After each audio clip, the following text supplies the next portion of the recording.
Muy buenos días a todas y a todos. Soy Rodrigo Gendelman y en nombre de la Cámara Chilena de la Construcción y el Instituto de Estudios Urbanos de la Universidad Católica les doy una cordial bienvenida al aniversario número 10 del Índice de Calidad de Vida Urbana, el ICVU, evento en el que vamos a revisar los avances en materia de calidad de vida urbana de la última década y los enfoques necesarios para construir mejores ciudades. Pero antes de partir, y sobre todo para aquellos que están recién incorporándose y entrando a la comunidad del ICVU, resulta vital, entender qué significa realmente y cuál es la razón de su objeto, para qué fue creado y qué aportes trae el ICVU a nivel nacional. Les cuento que hace ya 10 años, la Cámara, en conjunto con el Instituto de Estudios Urbanos y Territoriales de la Universidad Católica, decidieron elaborar el Índice de Calidad de Vida Urbana, el ICVU, con el fin de comprender las brechas en la calidad de vida urbana en las distintas comunas de Chile y así aportar al diseño de políticas públicas y a la focalización de recursos destinados a mejorar las condiciones de vida de las personas que habitan en el país. Esta edición va a tener un enfoque especial en la exposición de posibles soluciones y propuestas para hacer frente a varias interrogantes. ¿Cómo superar las brechas? ¿Cómo tener ciudades y comunas menos desiguales entre sí? ¿Cómo alcanzar cifras parejas en ámbitos de vivienda, de conectividad, de condiciones ambientales y mucho más? Antes de comenzar, los quiero dejar con el señor Juan Armando Vicuña, vicepresidente de la Cámara Chilena de la Construcción, que nos va a dedicar unas palabras de bienvenida en esta 10ª versión del ICVU. Por favor, Juan Armando, adelante.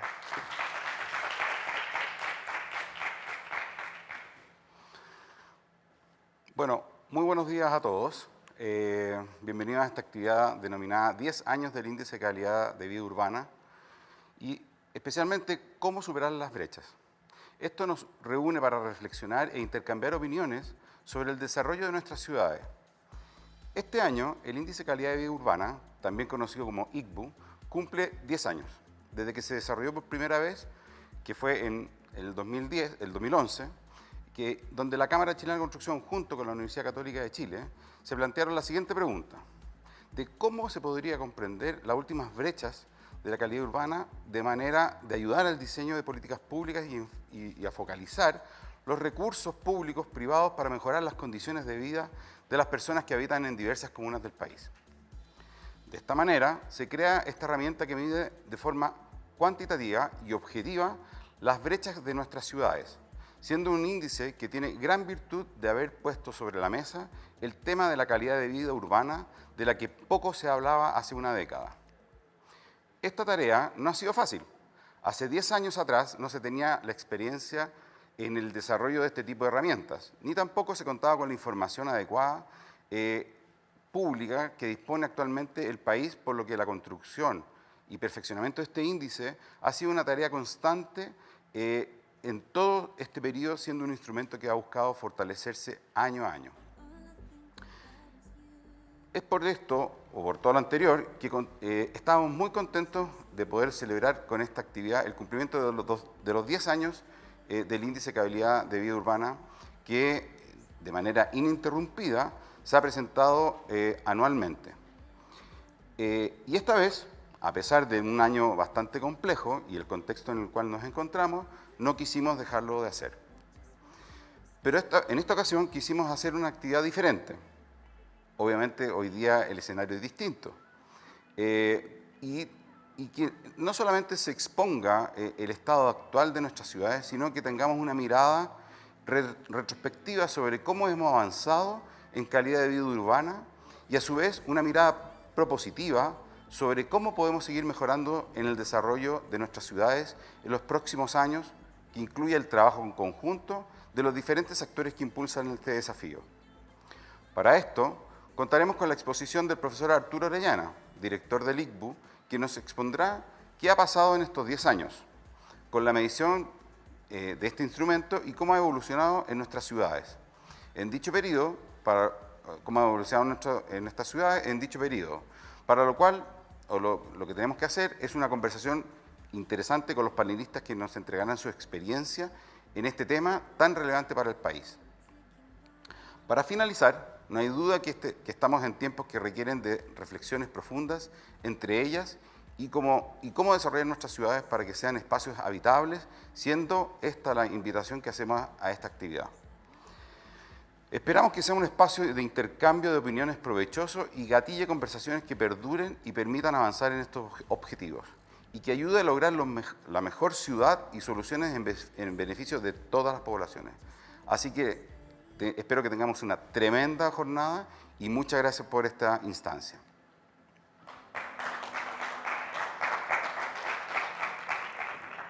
Muchas gracias por sus palabras, vicepresidente. Y para entrar de lleno al ICBU 2020 y dar paso a nuestro primer expositor, dejo con ustedes a Arturo Orellana, director del proyecto ICBU, a quien vamos a recibir con un fuerte aplauso virtual.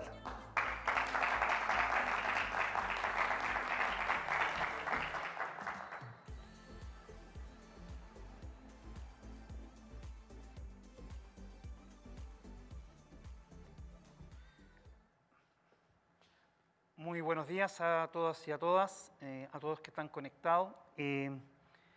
Tal cual como se señalaba, el vicepresidente de la Cámara y Rodrigo Gendelman, nuestro presentador, este es un esfuerzo de trabajo de 10 años que ha vinculado la academia con la Cámara y a partir de hecho hemos tenido todo un aprendizaje que nos permite hoy día sacar ciertas conclusiones que son más importantes que los propios rankings y que de alguna manera podría contribuir significativamente en un año en efectivamente donde temas de la desigualdad y particularmente dentro de las ciudades se ha hecho más presente. ¿Por qué hacemos el ICBU? Bueno, hace 10 años la Cámara Chilena de la Construcción, en conjunto con el Instituto de Estudios Urbanos y Territoriales de la Universidad Católica, decidieron elaborar este índice con el fin de comprender las brechas existentes en calidad de vida urbana entre comunas y entre ciudades de distinta escala, por cierto. El objetivo principal fundamentalmente era aportar, como bien se señalaba, al diseño de políticas públicas y a la focalización de recursos destinados a mejorar las condiciones de vida de las personas que habitan las diferentes comunas del país. ¿Qué es el ICBU? La definición que nosotros hemos acuñado para esto es un índice sintético que mide y compara en términos relativos la calidad de vida urbana entre comunas y ciudades. Básicamente lo que hace en 6 dimensiones que creemos que son las que mejor se comprende las diferencias o las brechas de calidad de vida urbana, tratan de mostrar el estado de situación en la provisión no solamente de bienes y servicios públicos, sino también privados, digamos, y que afectan las condiciones de vida en los distintos territorios a la población. Nosotros por casi 10 años hemos trabajado con una cantidad de variables que fluctúa entre 30 y 40, dependiendo del nivel de actualización, de la accesibilidad de los datos, como bien se señalaba, que es un tema, pero básicamente son el levantamiento de fuentes públicas oficiales. Por tanto, nosotros no hacemos encuestas, no levantamos información propia, sino que utilizamos toda la que la institucionalidad del Estado nos permite. Hemos trabajado en 6 dimensiones. Estas 6 dimensiones son las que se expresan: vivienda, entorno, salud y medio ambiente, condiciones socioculturales, ambiente de negocios, condiciones laborales y conectividad y movilidad.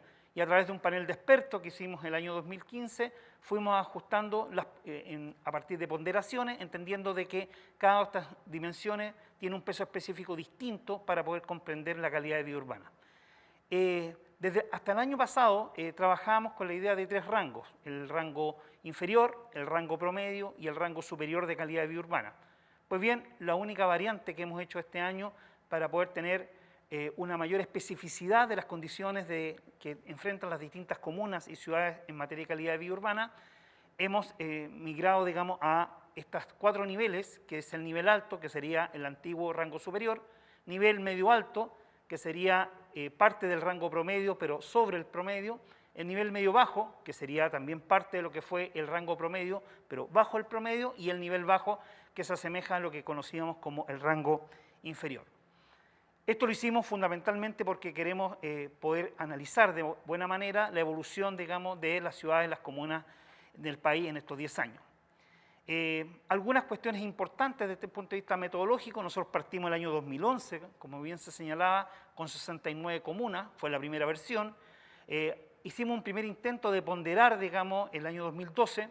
Posteriormente pegamos un salto importante una vez que tuvimos algunos datos aproximados de este censo que hubo el 2012 y por lo tanto aumentamos a 93 comunas. Establecimos los rangos, digamos, no solamente un ranking, sino que los rangos. El 2016 volvimos a usar unas nuevas ponderaciones a partir de una encuesta de expertos que señalaba tanto internacionales como nacionales, y ya el 2019 tenemos 99 comunas y que de alguna manera representan casi el 80% de la población del país. Hay que entender que en Chile hay 346 comunas y nosotros trabajamos con 99. A lo largo de esta década, el ICBU ha logrado identificar, creemos nosotros, de mejor forma las brechas de desigualdad en términos de calidad de vida urbana entre comunas. Eso ha sido el propósito significativo y eso nos ha permitido, entendiendo el análisis de estos 4 rangos, cómo se distribuye tanto la población como el número de comunas, digamos, en estos 4 niveles de calidad de vida urbana.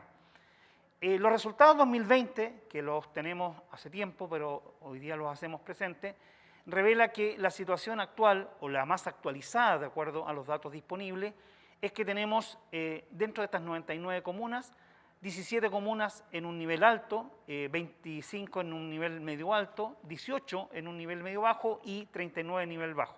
Ahora, en términos de población, la distribución se ve un poco más abajo. Como ustedes ven, tenemos un 31% en nivel bajo de calidad de vida urbana, en contraste con el 20,4% en nivel alto. Esa es la distribución a nivel país, entendiendo que cuando hablamos de nivel país estamos hablando de estas casi 14 millones de habitantes que viven, digamos, o residen en estas 99 comunas que son la parte del trabajo que hace el ICBU. ¿Cómo ha cambiado la calidad de vida urbana en la última década?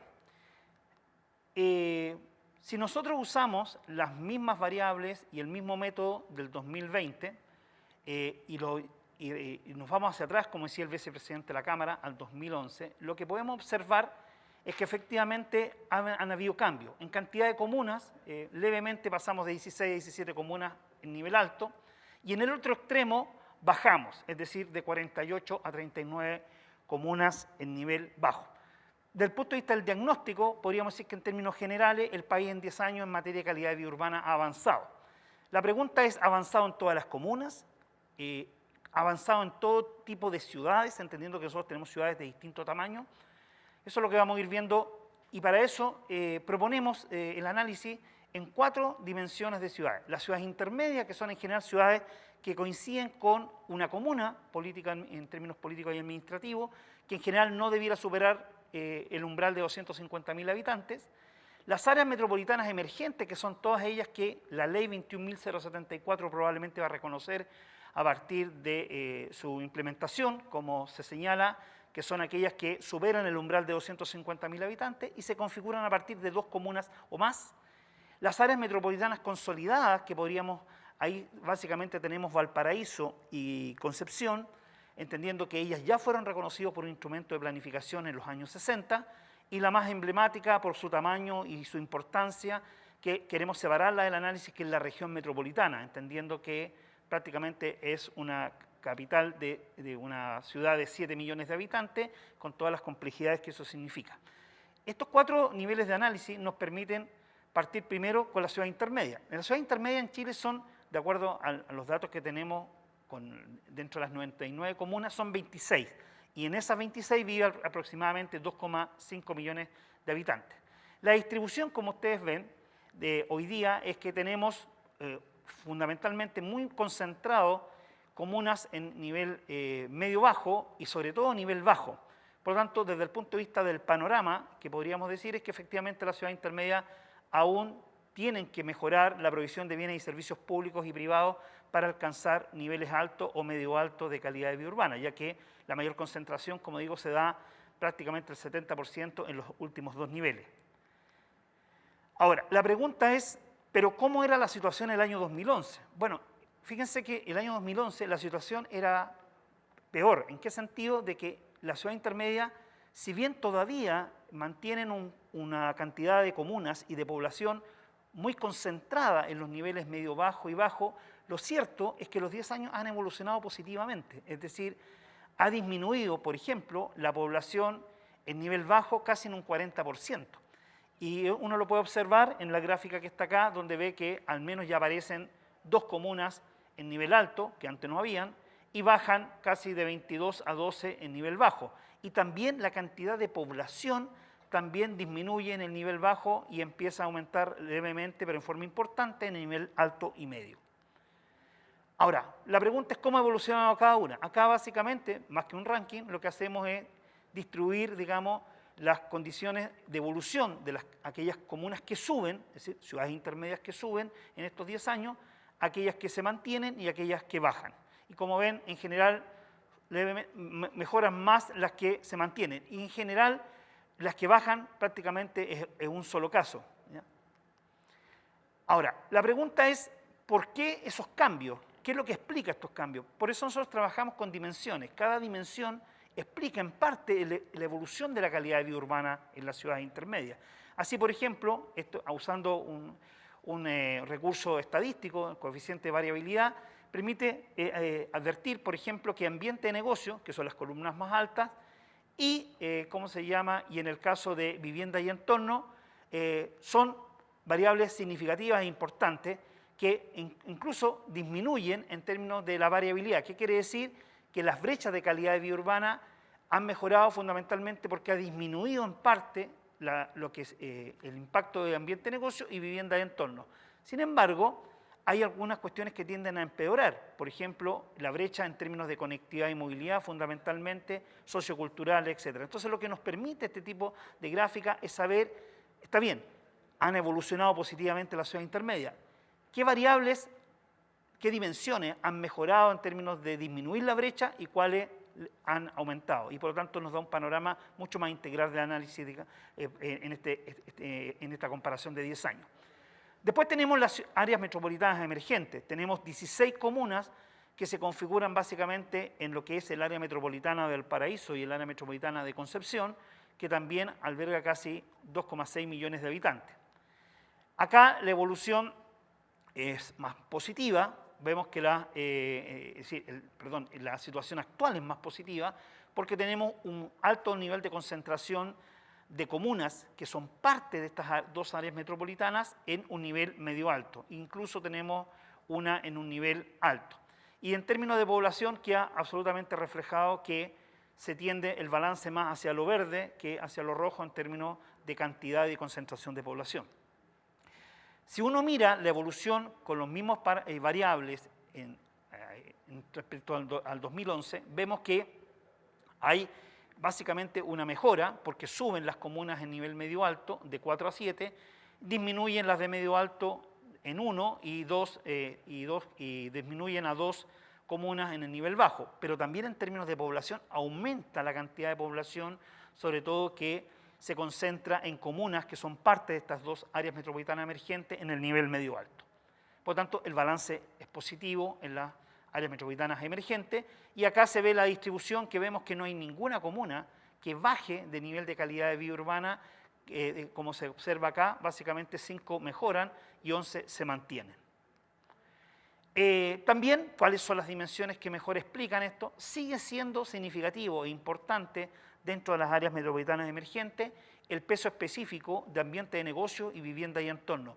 Si bien hay una leve mejora porque disminuye la variabilidad como se ve en el gráfico, en general prácticamente en todas las dimensiones estas dos pesan muy significativamente. Significa que dentro de un área metropolitana emergente lo que podríamos decir que hay diferencias importantes, todavía brechas importantes y en general se da entre algunas comunas. En el caso de Concepción, el área metropolitana Concepción tiene una condición de calidad de vida urbana superior prácticamente a todas las comunas con las cuales conforma el área metropolitana, pero en contraste con el caso del área metropolitana de Valparaíso, que es Valparaíso la que tiene una condición de calidad de vida urbana, digamos, menor, digamos, o solamente medio bajo. Ahora, si vamos al caso de las áreas metropolitanas consolidadas, entendiendo que estas son básicamente, perdón, la área metropolitana emergente, el análisis tenía que ver con casos como Iquique, Alto Hospicio, La Serena, Coquimbo, Puerto Montt, Puerto Vara. Ahora vamos a ver las áreas metropolitanas consolidadas, que son aquellas que básicamente conforman Valparaíso y Concepción. Aquí tenemos 15 comunas, casi 2 millones de habitantes, y básicamente los resultados lo que muestran es que efectivamente acá hay una concentración mayor hoy de población y de comunas en los niveles alto y medio alto de calidad de vida urbana. Fundamentalmente acá hay una mejora, si partimos de una situación quizás mejor que las ciudades intermedias y que las áreas metropolitanas emergentes. Por lo tanto, si bien hay un aumento, digamos, de la población en nivel medio-bajo, este no es tan significativo en relación a que se ve también que se mejora, al menos en lo que tiene que ver con la condición medio-alto. En términos de comunas y en términos de población, hay una tendencia, yo diría, más balanceada. Por un lado se sube la cantidad de población en nivel alto, se baja en un medio alto, pero también, digamos, disminuye en nivel bajo. Por lo tanto, hay un balance más o menos equilibrado entre el 2011 y el 2020. Acá, si uno mira las comunas, las que suben, son 5 las que mejoran, 7 las que se mantienen y 3 las que disminuyen.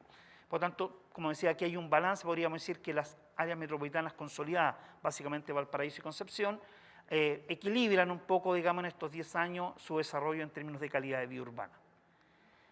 ¿Cuáles son las variables o las dimensiones, perdón, que explican mejor esto? Siguen siendo claramente ambiente de negocio y vivienda y entorno. A pesar de que hay una mejora, como se ve, porque disminuye la variabilidad, sí hay cuestiones que empeoran un poco, como el caso de la conectividad y movilidad en estas áreas metropolitanas consolidadas. Por último, el caso específico de la región metropolitana, entendiendo que nosotros logramos poder evaluar la calidad de vida urbana y su evolución en 42 comunas. Los resultados acá son un poco distintos. Tenemos una fuerte concentración de cantidad de comunas, casi 20 comunas del total de 42 que nosotros medimos, en nivel bajo de calidad de vida. Hay un 23,8% de comunas, que son 10 comunas que están en un nivel alto, y en términos de población, claramente, si bien hay una distribución más o menos equilibrada entre alto, medio alto y entre medio bajo y bajo, acá lo preocupante es que hay una alta concentración del 42% de la población en un nivel bajo. Esto es lo que ocurre en nuestra región metropolitana.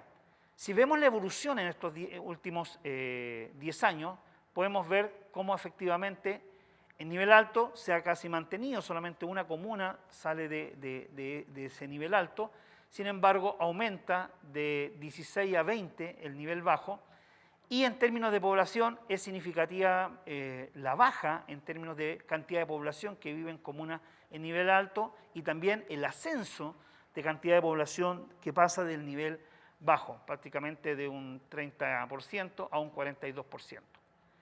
Ahora, esto es un poco el panorama. Aquellas comunas que suben, que son 7 las que mejoran su calidad, hay 25 que se mantienen y hay 10 que las que disminuyen. Por lo tanto, en términos de balance, podríamos decir que la área metropolitana, particularmente la región metropolitana, en sus 10 años, en relación a la ciudad intermedia, a las áreas metropolitanas emergentes y consolidadas, tiene un panorama más negativo en términos de evolución de calidad de vida urbana. Recuerden que cuando partimos dijimos que en general las 99 comunas en total mostraban una evolución positiva. Pues bien, la que marca una tendencia distinta es el caso de la región metropolitana. Y la pregunta es, ¿cuáles son las dimensiones que de alguna manera explican esta brecha? Fundamentalmente acá, y con un peso específico significativo, es vivienda y entorno. Y probablemente esto está asociado a las condiciones del barrio, temas de seguridad, temas relacionados con áreas verdes, temas que tienen que ver con hacinamiento, temas que tienen que ver con la capacidad muchas veces de los municipios de poder, digamos, atender las necesidades de desarrollo urbano que impone, que la población requiere, digamos, para poder vivir en una gran ciudad con estándares más o menos parecidos.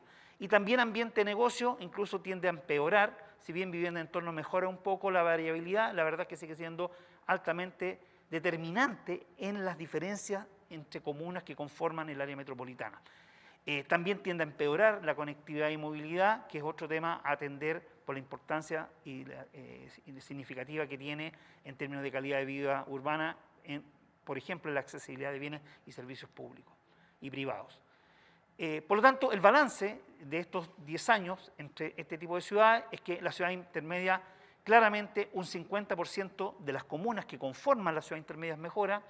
Las áreas metropolitanas emergentes, todas estas que se conforman, Puerto Montt, Puerto Varas, Talca, Conmaule y sus comunas de alrededor, La Serena y Coquimbo, Iquique, Alto Hospicio, tienden a mejorar también en forma importante, un 31%.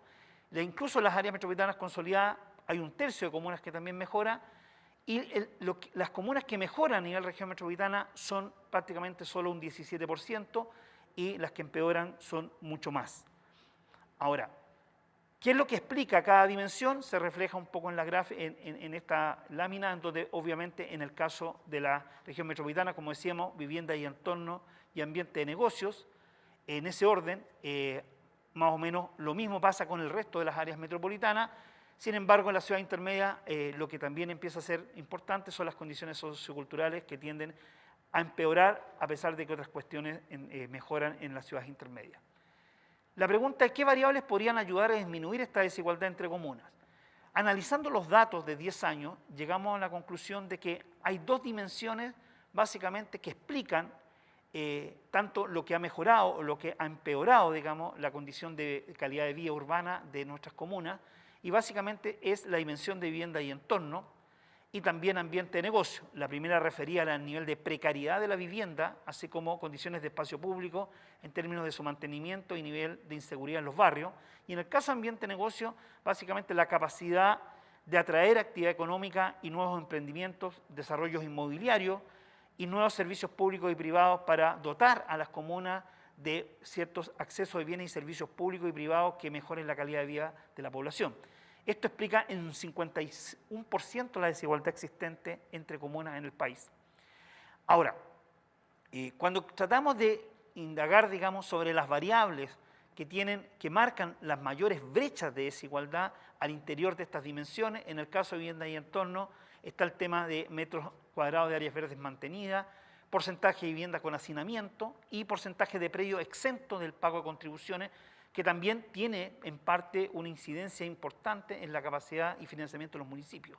Y en el caso de ambiente de negocio, obviamente la relación es inversa en la medida que un municipio depende más o la comuna depende más del Fondo Común Municipal, significa que tiene menos capacidad de atraer inversión privada y por lo tanto tener recursos a partir de un porcentaje de las patentes comerciales, los permisos de edificación, entre otros.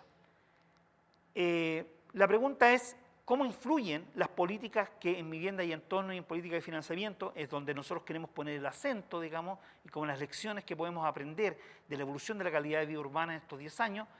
Partamos por las políticas de vivienda. Estas gráficas lo que tratan de explicar es justamente al ordenar las comunas en Chile de calidad de vida urbana, desde el lado izquierdo al derecho, de mayor calidad de vida urbana a menor. Al mismo tiempo podemos ver cómo cada una de estas comunas tiene cantidad de metros cuadrados por habitante. Y obviamente la correlación, evidentemente, en este caso es positiva. Es decir, que sea 0,5 significa que claramente mayor cantidad de metros cuadrados de áreas verdes mantenidas son las que sostienen en general comunas que tienen mayor calidad de vida urbana. Si lo llevamos al tema de hacinamiento, un tema preocupante, un tema contingente hoy día, digamos, en las condiciones que estamos viviendo, aquí la relación es inversa. ¿Qué quiere decir? Justamente en aquellas comunas que tienen calidad de vida alta o media alta, suele ocurrir que el porcentaje de hogares con nivel de hacinamiento es bastante más bajo, al contrario lo que ocurre con aquellas comunas donde la población, digamos, vive en condiciones de calidad de vida urbana medio baja o baja, porque ahí los niveles de hacinamiento son mayores y por lo tanto hay una relación inversa que nos debe dar algunas señales de lo que uno debiera hacer. En políticas de financiamiento, un tema que hemos sido recurrente en otros años, explicar de que en general las políticas de vivienda social siempre son bienvenidas para atender necesidades del país. Sin embargo, cuando éstas se concentran excesivamente en ciertas comunas, evidentemente significa que muchas comunas, por ejemplo, el caso extremo de La Pintana, casi el 98% de las viviendas no paga contribuciones y eso merma en forma significativa los recursos que contiene el municipio para poder atender temas de desarrollo urbano. Y esta gráfica lo que muestra es justamente esa correlación inversa. Obviamente comunas como Vitacura, Las Condes, Providencia, prácticamente la totalidad de las viviendas paga contribuciones y eso impacta positivamente en el financiamiento municipal. Por lo tanto, es otro tema a atender. Para graficarlo un poco más, lo vamos a ver ahora también, cómo esto se expresa en la dependencia en el Fondo Común Municipal. Obviamente, si yo tengo menos recursos, ingresos propios, finalmente voy a ser más beneficiado por el Fondo Común Municipal. Pero no es suficiente para compensar, y se ve en esta gráfica de esta correlación inversa, básicamente aquellas comunas que dependen prácticamente nada o muy poco del Fondo Común Municipal suelen ser comunas que en general tienen un nivel de calidad de vida urbana muy alto. A diferencia, en contraste, en el lado derecho, donde las comunas que tienen más dependencia del Fondo Común Municipal suelen ser las que tienen nivel de calidad de vida urbana medio bajo o bajo. Solamente como para ir cerrando esta presentación, hicimos el ejercicio de promediar, digamos, el ingreso per cápita promedio de aquellas comunas que tienen nivel alto de calidad de vida, medio alto, medio bajo y bajo. Y claramente hay un salto significativo, prácticamente el doble. Las que tienen nivel de calidad de vida alta superan casi en el doble a las que tienen nivel bajo. Si nosotros tomáramos el promedio tomando todos los ingresos municipales, sea, digamos, con fuentes ingresos o con transferencias, digamos, ingresos propios y transferencias, tendríamos un promedio de 200.000 pesos. Bueno, las comunas de nivel que están en calidad de vida urbana a nivel bajo tienen 145.000. Y fíjense ustedes que las que tienen nivel medio alto son 176.000. Al parecer no fuera tanta la diferencia, pero probablemente si hubiera la posibilidad de subir el per cápita de ingresos municipales, tendría un efecto muy significativo porque hay muchas capitales del país que tienen nivel de calidad de vida medio alto incluso, que no tienen un presupuesto muy distinto a los 200.000 promedio que tienen todos los municipios del país. Por lo tanto, este es un tema a atender, digamos, de cómo se mejora el sistema de financiamiento municipal para no sobrecargar, digamos, el hecho de que hay comunas que hoy día no tienen la cantidad de recursos suficiente para atender las necesidades de la población. Consideraciones finales. En la última década, el ICU ha evidenciado un avance en el nivel de calidad de vida urbana, concentrándose el mejoramiento en las comunas de ciudades intermedias, metropolitanas emergentes y metropolitanas consolidadas. Esa es parte de la buena noticia que queríamos dar. Sin embargo, en el caso de las comunas de la región metropolitana, si bien en algunas comunas se observan avances, lo cierto es que en general hay mayor retroceso, sumado a un aumento de la población que vive en comunas de nivel de calidad de vida bajo. Aun cuando consideramos que estos avances son importantes y hay que reconocerlo, persisten ciertas desigualdades importantes entre comunas y entre ciudades, y eso probablemente está asociado fundamentalmente a la necesidad de atender temas en materia de política y vivienda y entorno urbano, y sobre todo a temas relacionados con financiamiento municipal, que a juicio nuestro, digamos, se presentan como los principales desafíos para los próximos años y en virtud también del contexto que estamos viviendo. Muchas gracias.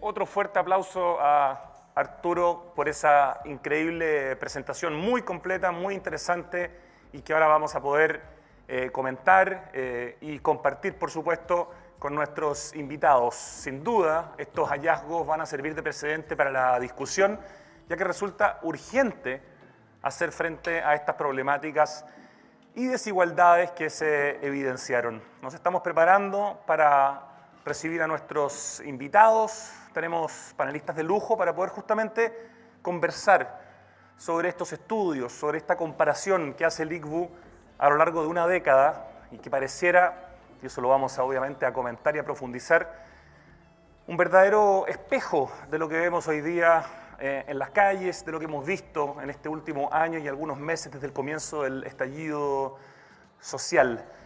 Tenemos mucho tema por discutir, hay mucho trabajo por hacer desde el Estado, desde las empresas, desde las organizaciones no gubernamentales, desde los ciudadanos, para poder de alguna manera aplanar las diferencias negativas que vemos, especialmente en zonas donde se complejiza esta metrópolis grande, interesante en algún aspecto, pero muy desigual en otro, pensando especialmente en la región metropolitana, ¿no? Es increíble cómo el estudio que nos ha mostrado Arturo Orellana deja súper claro que cuanto más pequeña la ciudad, es bastante más es bastante menor, digamos, la cantidad de problemas, y en la medida que se complejiza la metrópolis, eso va aumentando. Invitamos entonces a continuación a nuestros panelistas. Vamos a ir invitándolos uno a uno. Partimos por Gabriela Algueta, directora ejecutiva de la Corporación La Fábrica, Municipalidad de Renca. Invitamos a María Luisa Méndez, directora del COES, el Centro de Estudios de Conflicto y Cohesión Social. Invitamos a Bernardo Echeverría, presidente de la Comisión Ciudad y Territorio de la Cámara Chilena de la Construcción. Y, por supuesto, a Arturo Orellana, director de este proyecto de Índice de Calidad de Vida Urbana. Bueno, muy buenos días. Yo quisiera primero felicitar a Arturo por esa excelente presentación y pedirle a nuestras invitadas que partan comentándonos un poquitito, en el caso, por ejemplo, de María Luisa, para la gente que no sabe, qué hace el COES, ¿no es cierto?, este Centro de Estudios de Conflicto y Cohesión Social, tan importante para momentos como los que vivimos, y una primera interpretación, de alguna manera, o visión del estudio que hemos conocido, María Luisa. Gracias, Rodrigo, muchas gracias por la invitación. Muy interesante, por supuesto, la presentación que escuchamos.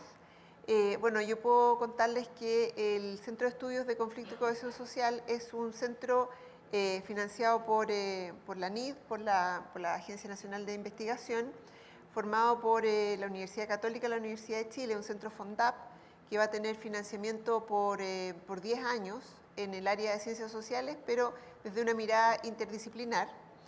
Y bueno, lo que a nosotros nos interesa es entender las dinámicas del conflicto en Chile en varias dimensiones.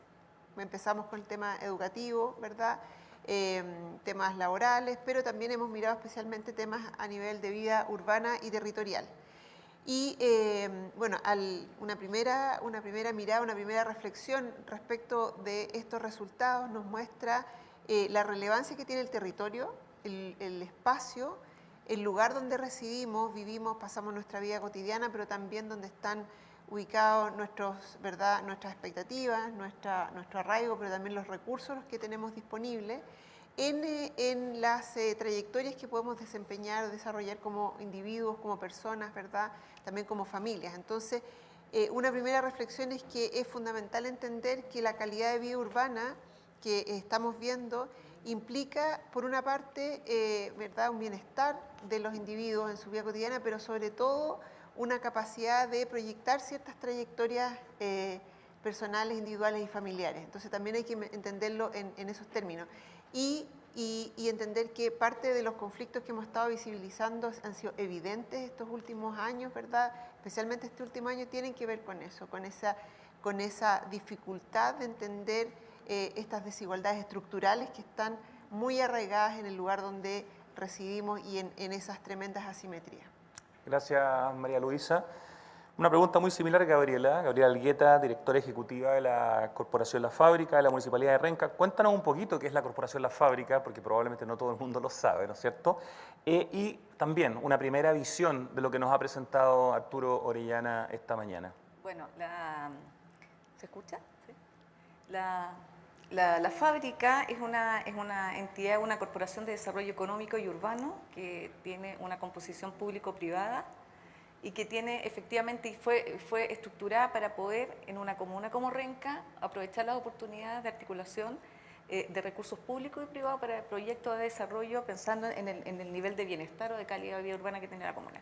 En ese contexto es una corporación que está mirando proyectos de innovación, está tratando de poder también poner un énfasis en cómo efectivamente se produce un encadenamiento productivo en la comuna. Esta es una comuna que tiene 6.000 empresas, genera 100.000 empleos para el área metropolitana, solo el 14% de esos renquinos viven en la comuna, entonces decimos cómo efectivamente se puede producir un desarrollo ahí, y es una apuesta más bien transformadora, y ese es el rol nuestro, más bien un rol articulador de redes públicas y privadas.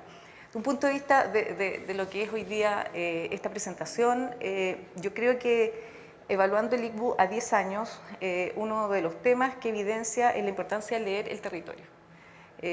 Sin dudas, hoy día yo creo que indicadores como el ICBU, IBT y otros indicadores que se han ido quedando cortos respecto de poder entender mejor esa realidad. Han tenido el virtuosismo de poder relevar efectivamente y constatar cuáles son esas desigualdades, pero hay un tema de percepción de la experiencia cotidiana de la exclusión que no es capaz de captarlo hoy día, yo diría, en ningún indicador. Y eso dice relación cómo las personas perciben los bienes públicos, por qué la ciudad le entrega algunos bienes públicos de un estándar y a otros otro tipo. Y ahí yo creo que más que el foco, y no creo en definición, o sea, por definición, en que los rankings entre ciudades nos puedan aportar hoy día algo más. Sin duda yo creo que hay temas que tienen que ver con una escala más bien regional o metropolitana, que no es como una comuna. Hay temas que el municipio no va a poder gestionar, y ahí en las conclusiones sale fuertemente el tema del financiamiento y el tema de la vivienda. Hoy día ambos temas exceden la capacidad de un municipio para poder gestionarlo. Entonces me parece que allí, aparte de la información de segundo, digamos, orden, hay que incorporar también lo que tiene que ver con la percepción de las personas, cómo experimentan su territorio. Y ahí es muy importante además poder mirar que cuando uno tiene ciertos tipos de bienes, no da lo mismo si yo tengo una plaza y digo todos tenemos plaza, pero si en la plaza estoy llena de incivilidades, si no la puedo usar, si es un terreno verde, si el paradero está al lado de la basura. Entonces, ahí hay un tema respecto de, en general, cómo poder leer el territorio, donde los municipios tienen un nivel de proximidad que los hace dentro de la estructura de administración del Estado, un privilegiado respecto de poder tener una mayor, digamos, capacidad de poder gestionar esas brechas. ¿Me quedo hasta ahí? Sí, por supuesto. Bueno, y podemos comentar más adelante, ¿no? Pero esta discusión que hay hoy día respecto de la nueva línea de metro, que vaya a llegar a Renca, pero también a Vitacura, y cómo está enfrentando esa llegada a estas distintas comunas, puede ser un buen ejemplo de esto que tú comentas, ¿no? Solo para Sí, yo por creo favor. que ahí es donde el Estado hoy día se farrea la posibilidad de poder hacer ciudad y transformación. El Ministerio de Vivienda hoy día tiene como dos almas. Nosotros llevamos un año trabajando con la Corporación Ciudades, con el Fondo de Infraestructura para desarrollar un proyecto de los que propone Arturo. Subcentralidades, que es clave poder tener, o los típicos corazones de barrio. Tienes suelo público, tienes la capacidad institucional para desarrollarlo, pero estamos entrampados en un tema. ¿Por qué? Porque el nivel central no tiene la urgencia y tiene una indolencia respecto de resolver, siendo que el tema de vivienda, post-estallido, el tema con pandemia, el tema del hacinamiento es uno de los problemas más urgentes que tienen las comunas, sobre todo comunas vulnerables como la nuestra en Renca. Y el caso Metro es otro indolente, cree que los municipios no son contraparte válida institucionalmente. Entonces, hoy día el Estado se farrea oportunidades porque actúa fragmentadamente. Entonces, yo espero que un gobierno metropolitano pueda tener esa capacidad de iniciar gestión de suelo público, de poder liderar proyectos urbanos transformadores que permita articular esta fragmentación, porque el metro es hoy día también otro indolente respecto de las posibilidades de desarrollo que podría tener una comuna. Entonces, cosas como la que presenta Arturo, no se requieren cambios legales mayores, se requiere una articulación mayor con instrumentos que ya hoy día existen, pero hay una miopía del gobierno nacional, un paternalismo de la subdere respecto a los municipios. Entonces, hoy día, por eso, hoy día nosotros pudiendo transformar los territorios, ese nivel de urgencia no lo siente nadie más que el que está en la primera línea. Muchas gracias, Gabriela, muy interesante. Bernardo Echeverría es el presidente de la Comisión Ciudad y Territorio de la Cámara Chilena de la Construcción. Desde la visión, digamos, de esta comisión, Bernardo, desde la visión, digamos, tuya, desde la visión de estar vinculado con la Cámara, ¿cuál es un poco la interpretación, los sentimientos y las ideas, de alguna manera, que salen de esta presentación que nos hace Arturo Orellana? A ver, antes que nada una contextualización. Aquí en la Cámara ha habido una inquietud grande por el tema del desarrollo urbano desde hace muchos años. Esto estaba radicado en la antigua Comisión de Urbanismo, que después se transformó en Comisión de Ciudad y Territorio. Y esa inquietud tiene que ver con la incapacidad que ha tenido el Estado de Chile de articular adecuadamente el desarrollo de la ciudad. Y eso por múltiples trabas. Hacia fines de la década pasada, y esto tiene que ver con el nacimiento del ICMU, nos planteamos el tema de la necesidad de reponer una política nacional de desarrollo urbano, que no existía, porque se derogó la del año 85 a principios de los 90 y pasamos, ¿no es cierto?, 15, 17 años sin política nacional de desarrollo urbano. Eso se logró a principios de esta década. Hubo una discusión amplia con participación de todos los puntos de vista, ¿no es cierto?, y se logró articular un primer discurso de política nacional de desarrollo urbano, genérico. A raíz de eso también nace el Consejo Nacional de Desarrollo Urbano. Y de alguna manera estos índices y otros trabajos, como los trabajos de densificación en torno a las líneas de metro y otros que hemos desarrollado con distintas universidades y con distintos grupos, han permitido ir complementando y enriqueciendo esta necesaria discusión, que, como dice Gabriela, tiene un aspecto nacional y tiene un aspecto local, y tiene un aspecto de las personas, y hay que ser capaces de articular esto. Voy a poner una imagen que en esta misma Cámara señaló una vez el entonces intendente de Santiago, Fernando Castillo Velasco. Dijo, mire, el drama de Santiago es que no tiene presupuesto a nivel regional y están todos los ministerios en el territorio. Entonces, en el fondo, lo que hace que el gobierno metropolitano no tenga el poder, y el poder lo tienen directamente los ministerios. Entonces hay un salto, ¿no es cierto?, que no hay una conversación entre lo local y lo nacional. Y lo importante en estos índices es que tenemos, ¿no es cierto?, primero que nada, una medición válida en el tiempo, comparable. Lo segundo es que cada municipio puede mirar su propio perfil. El aspecto competitivo de ranking lo hemos hecho casi desaparecer. Lo interesante, ¿no es cierto?, es que hay perfiles específicos de cada municipio. Lo segundo es que al establecer estos rangos de ciudades podemos hacer tipologías de problemas. Y las tipologías de problemas son distintos en las ciudades intermedias de lo que son en estas metrópolis que se están conformando, de lo que son las metrópolis consolidadas, y algo que se escapa totalmente del depurado, ¿no es cierto?, que es el caso de la región metropolitana.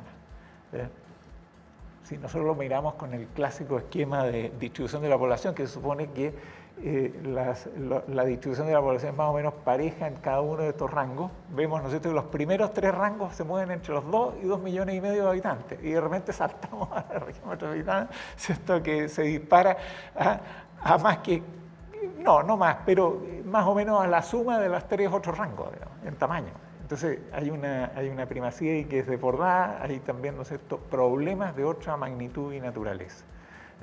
Entonces, vemos que hay avance en eso, vemos que hay también avance en la articulación local.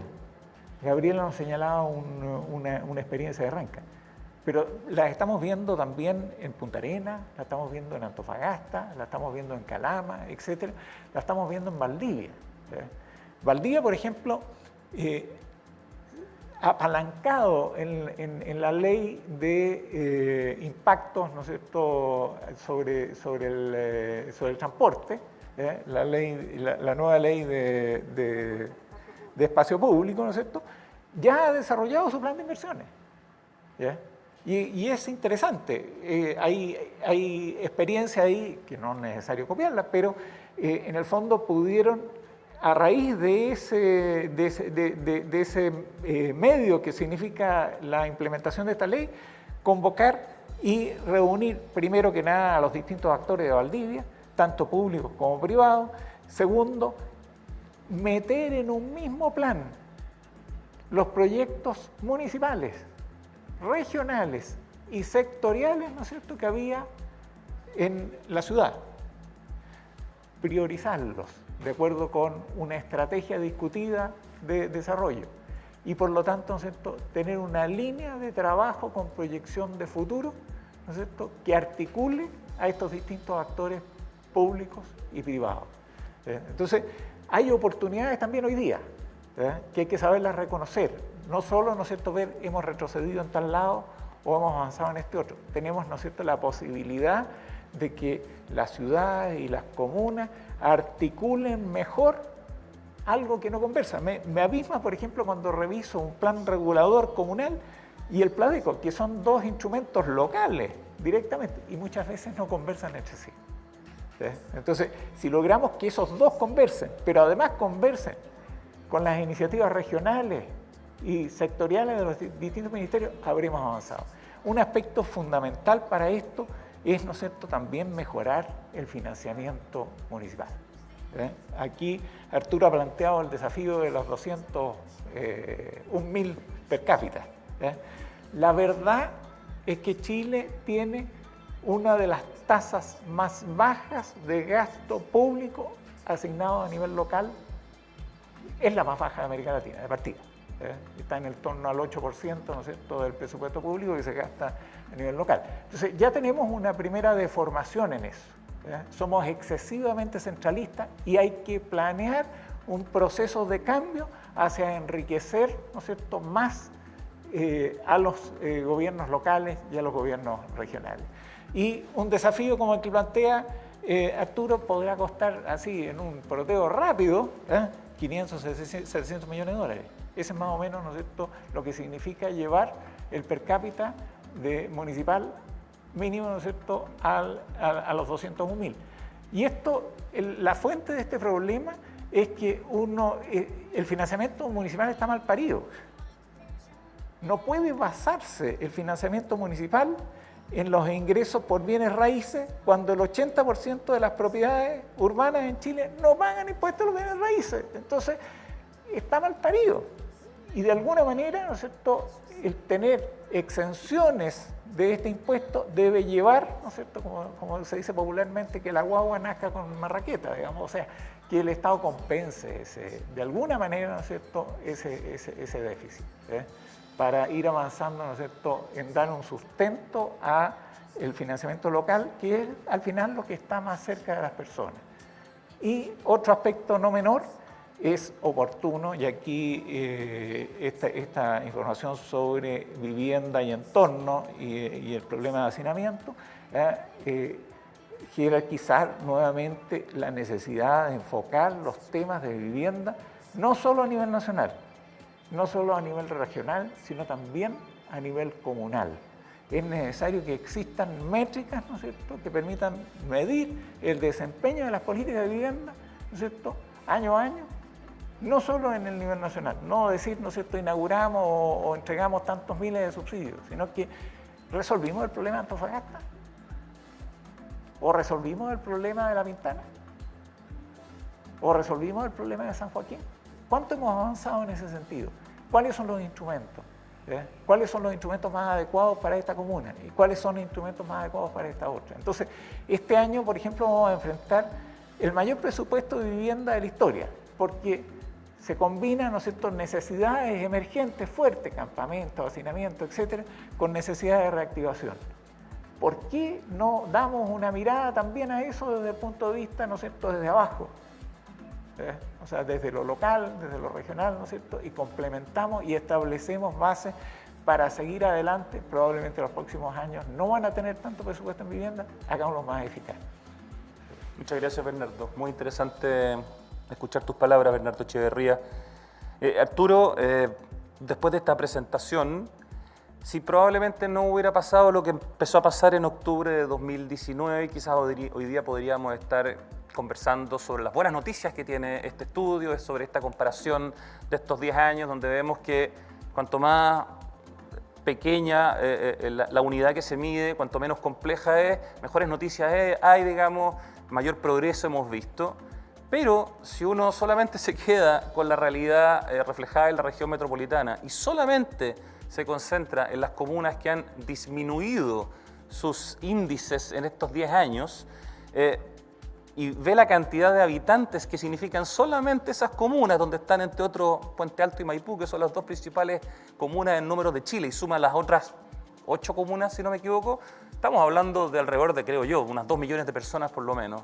Y pareciera entonces que lo que uno ve ahí es una muy buena forma de entender, en parte por supuesto, faltan esos detalles fundamentales o miradas un poco más cualitativas de las que hablaba recién Gabriela, pero en bruto, solamente esos números podían permitirnos de alguna manera decir, ahí hay un espejo de lo que estamos viendo, de lo que surge en la región metropolitana, de lo que surge justamente cuando hablamos de estos ítems tan importantes, ¿no? Vivienda y entorno que disminuyen, ambientes de negocios, que significa en la práctica que lleguen los servicios y el comercio a las comunas que no lo tienen y que no sean comunas gueto de alguna forma, ¿no? O sea, esta es una reflexión que no tiene nada de impresionante, simplemente quiero traspasártela para que tú lo puedas comentar, porque este estudio, esta comparación de este ICBU realmente es muy interesante porque nos da un nuevo elemento para entender, me parece, lo que estamos viviendo.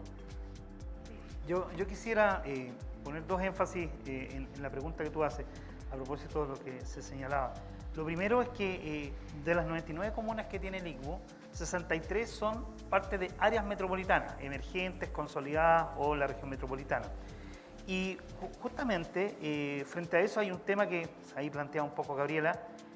Tenemos un reglamento de áreas metropolitanas que para impulsar esta famosa ley que dota supuestamente a ciertas capacidades a los gobiernos regionales elegidos a partir de abril para hacerse cargo de algunas temáticas del área metropolitana. Pero hay que decir, y hay que decirlo con fuerza, es una ley absolutamente tibia, tímida, con descentralización casi negociada con cada ministerio, con poca facultad y además donde le juega un papel secundario los alcaldes, porque tiene un modelo de consejo consultivo, pero prácticamente el gobernador, yo no sé cómo se va a convocar a 42 alcaldes, digamos, a sentarse a la mesa y ponerse de acuerdo con ellos. Más encima cuando tenemos, por ejemplo, no sé si ustedes saben, pero en general el presupuesto del gobierno regional hoy día es menos de 50.000 pesos por habitante o 30.000.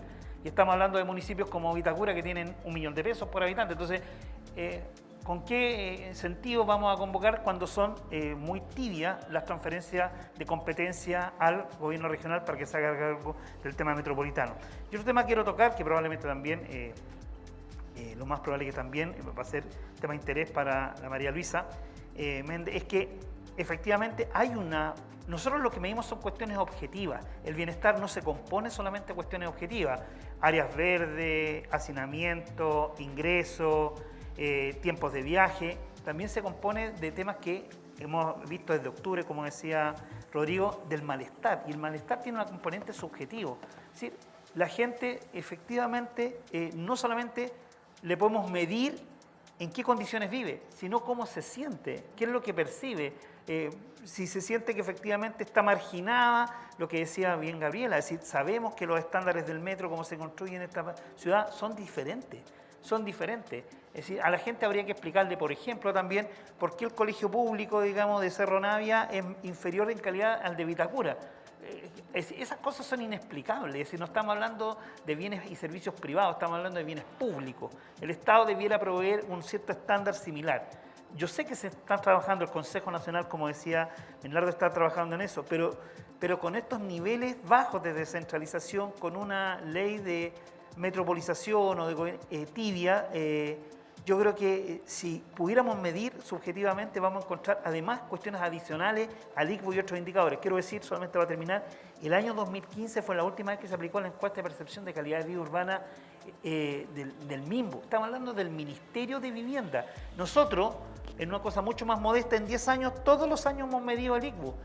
La falta de consistencia en los instrumentos de medición, por ejemplo, la poca representatividad de la encuesta CACEN, son cuestiones que atentan con la generación de políticas públicas, con poder monitorear el desarrollo de las ciudades y al interior qué es lo que está pasando. Y yo creo que haber perdido la encuesta de percepción, con todos los reparos que yo tengo, creo que fue un craso error porque justamente contribuía a mirar la otra cara, digamos, del bienestar.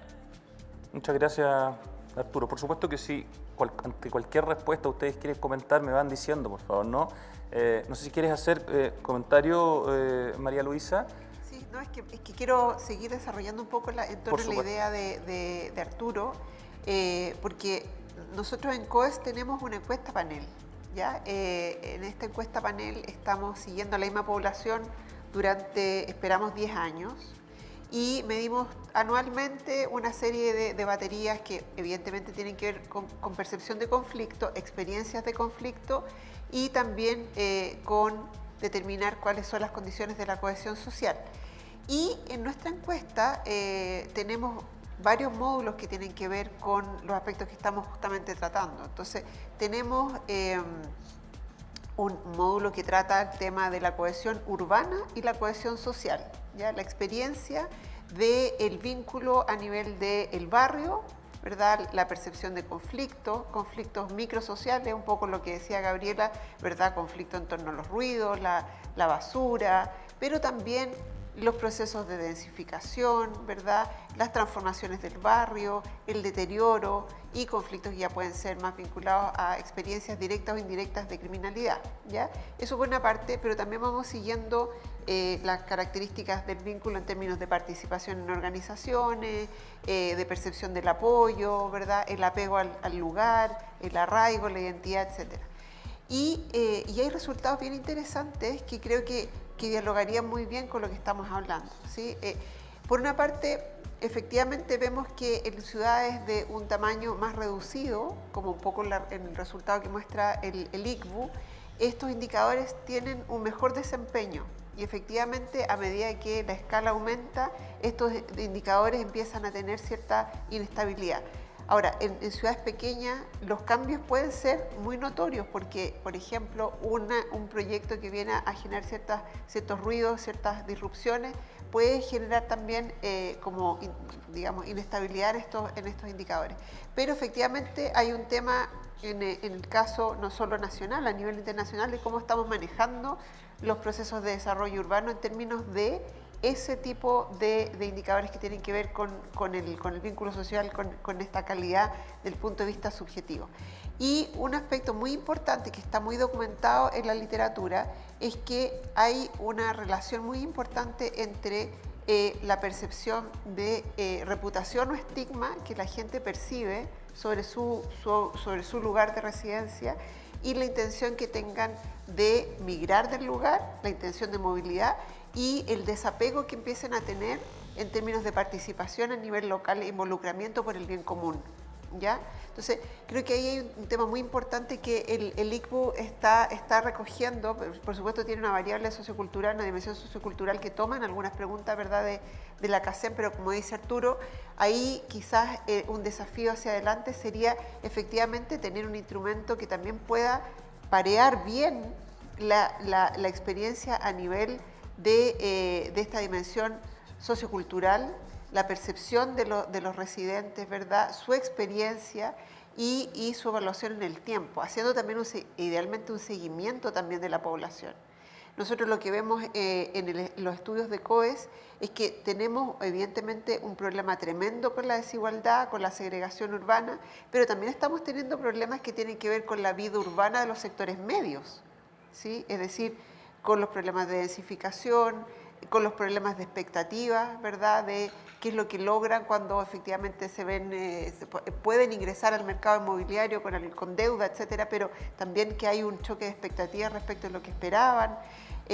Tenemos problemas que también hay que considerar como parte de esta reflexión más sistemática y más sistémica, el problema también de la acumulación de privilegios en ciertos sectores, ¿verdad?, y la reproducción social, la homogeneidad, ¿verdad?, y la incapacidad también de pensar en términos de la vida social de personas que tienen obviamente condiciones muy diferentes. Entonces, lo que quiero decir es que quizás un desafío importante sería tomar muy en serio, ¿verdad?, instrumentos como este, pero también parearlos con instrumentos que nos permitan mirar sistemáticamente el vínculo social, la percepción de la vida urbana y la experiencia, también en términos de estas dificultades, ¿verdad?, que van asociados con el desarrollo urbano. Muchas gracias, María Luisa. Gabriela, y abro un poco también la pregunta para el resto de los panelistas. Vamos a entrar en un proceso de conversación acerca de una nueva constitución. El derecho a la vivienda probablemente entre en esa conversación, pero la calidad de vida urbana a propósito de este índice que se está midiendo hace 10 años, ¿puede ser un derecho, puede ser un ítem a considerar en esta discusión constitucional? Yo creo que, ¿Serviría de algo? o sea, sin duda, yo creo que en el contexto de del nuevo proceso constitucional, sin duda el derecho a la ciudad, y eso englobado a un resumen de varios definiciones en términos de acceso a vivienda pública, a temas de estándares de bienes y servicios públicos. Eso yo creo que debiera quedar de todas maneras reflejado con estas ciudades más justas. ¿Qué significa una ciudad más justa? ¿Qué es una ciudad sostenible? Acá tenemos súper invisibilizado el tema de cambio climático, el tema de la sequía y el agua, que va a ser otro de los temas que van a tener que gestionar las ciudades metropolitanas. Entonces, sin duda eso es un tema crítico, decíamos aquí además, la estructura más de financiamiento, los niveles de descentralización que van a tener los niveles subnacionales.